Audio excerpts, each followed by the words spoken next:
For decades, the United States has been the undisputed frontrunner in the global race, the dominant economic and military superpower.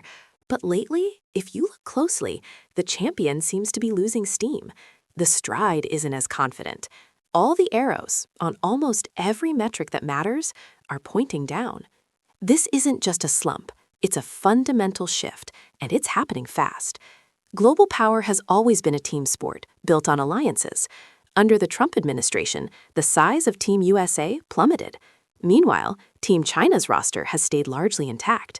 So much so that today, the combined economic might of countries aligned with China is actually greater than those aligned with the US. Some analysts are now putting a date on it.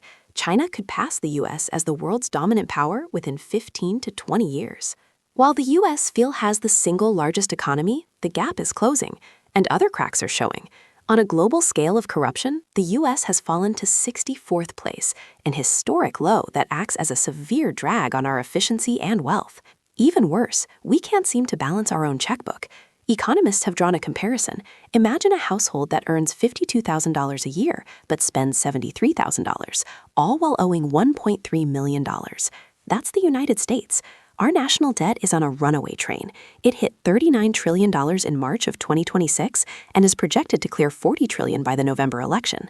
In the first quarter of this year alone, we paid $270 billion just in interest. That's more than we spent on national defense. The One Big Beautiful Bill has only accelerated this trend. Historically, there's a common painful way out of this kind of debt: high inflation, which devalues the money in everyone's pocket. Now, there are bright spots. The US still ranks third in the world for innovation. Our universities are the envy of the world, feeding that engine of growth.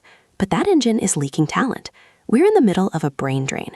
Due to federal science cuts and shifting immigration policies, graduate and PhD programs are seeing historic lows in admissions. Meanwhile, our competitors are rolling out the red carpet. Europe has invested nearly $1 billion to attract American talent.